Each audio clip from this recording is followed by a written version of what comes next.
മുതലാളി, മുട്ടയടിച്ച ഒരു ഒഴിയാബാധയെ മൊത്തമായിട്ടും ചില്ലറയായിട്ടും കൊടുക്കാനുണ്ടെന്ന് നമുക്ക് പത്രത്തിലൊരു പരസ്യം കൊടുത്താലോ? മുഖ്യമന്ത്രിയുടെ മകൾ വീണ സ്വകാര്യ കരിമണൽ കമ്പനിയിൽ നിന്ന് പണം കൈപ്പറ്റിയ സംഭവം സംബന്ധിച്ച് മാധ്യമപ്രവർത്തകരുടെ ചോദ്യങ്ങൾക്ക് മുന്നിൽ ക്ഷോഭത്തോടെ മന്ത്രി മുഹമ്മദ് റിയാസ്. മിസ്റ്റർ ദശമൂലം, നിങ്ങൾ എന്തിനാണ് പേടിക്കുന്നത്? ധൈര്യമായിട്ടിരിക്കണം. മാധ്യമപ്രവർത്തകർക്ക് ഉടമകൾ സ്വാതന്ത്ര്യം നൽകാത്തതുകൊണ്ടാണ് ഇത്തരം ചോദ്യങ്ങൾ ചോദിക്കേണ്ടി വരുന്നത്. ഈ വിഷയത്തിൽ പാർട്ടി സെക്രട്ടറി പറഞ്ഞതിനപ്പുറം ഒന്നും പറയാനില്ലെന്നും റിയാസ് പറഞ്ഞു. പാർട്ടി സംസ്ഥാന സെക്രട്ടേറിയറ്റിന്റെ വിശദമായ പ്രസ്താവന വന്നിട്ടുണ്ട്.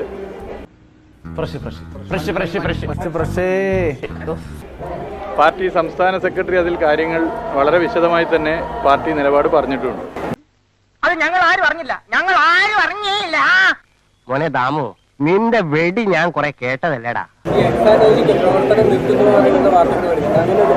അല്ല, ഞാൻ ഇത് പറഞ്ഞല്ലോ, ഇത് പാർട്ടി സംസ്ഥാന സെക്രട്ടറി വളരെ വിശദമായി കാര്യങ്ങൾ പറഞ്ഞു. ഈ ഫൂളിഷ് ലൈസ് ഒക്കെ എല്ലാവരും വിശ്വസിക്കുന്നു വിചാരിച്ചിട്ടാ? സ്വന്തം ഇഷ്ടത്തിന് തട്ടിവിടുന്ന നാക്കെടുത്താന്നുണേ പറയൂ. നിങ്ങളുടെ മനസാക്ഷിക്ക് അനുസരിച്ചുള്ള വാർത്തകൾ നൽകാൻ നിങ്ങൾക്ക് പറ്റുന്നില്ല. അതെ, ഞങ്ങൾ ചോറ് തന്നെ കൊണ്ടുവന്നേ. എന്തിനാടാ ദിനേശ നാട്ടുകാരെ ചിരിപ്പിക്കാൻ വേണ്ടി ഇങ്ങനെ ഓരോന്ന് ചെയ്തു കൂട്ടുന്നത്? ഇടതുപക്ഷ പ്രസ്ഥാനത്തെയും CPIM-നെയും LDF സർക്കാരിനെയും സംബന്ധിച്ചിടത്തോളം ഇതൊക്കെ കുറെ നേരിട്ടതാണ്. ഞാൻ ഇവനൊക്കെ പടക്കുറുപ്പന്മാരുടെ ഫാമിലിയാ. ജഗലുടെ രക്തമെന്ന് പറയുന്നത് ക്ഷത്രിയ രക്തമാ. അങ്ങനെ പറഞ്ഞു കൊടുക്കണ രമണ. നീ ഇത്രയും ഭയങ്കരനായ വിവരം ഞാൻ അറിഞ്ഞില്ല. പ്രൊമോ കാർഡിലൊക്കെ നൽകുന്ന ചിത്രങ്ങൾ ഇപ്പോ എന്റെ ചിത്രം ഉൾപ്പെടെ നൽകുന്നുണ്ട്. അങ്ങനെ പേടിച്ചു പോകുന്നവനൊന്നും അല്ല ഞാൻ. എന്നാലും വെറുതെ ചോദിക്കാം, ഈ കോയമ്പത്തൂർക്കുള്ള ബസ് പോയാലോ? ആ ചിത്രങ്ങൾ ചിരിച്ചിട്ടുള്ള ചിത്രമാണ്. അപ്പൊ ഒന്ന് പേടിച്ച് കാണുന്ന ഒരു മുഖം വരുന്നതാ നല്ലത്. അതിന് പറ്റിയൊരു ഫോട്ടോഗ്രാഫറെ പറഞ്ഞയച്ചാൽ ആ നിലയിൽ പോസ്റ്റ് ചെയ്ത് തരാം. ഇനി മുതൽ അത് കൊടുക്കുന്നതാവും കുറെ കൂടി വിഷയത്തിനനുസരിച്ച് നല്ലതെന്ന് തോന്നുന്നു. എന്നെ വേണേ രണ്ടടി അടിച്ചോ, പക്ഷെ ഞാൻ ഉള്ളത് പറയും.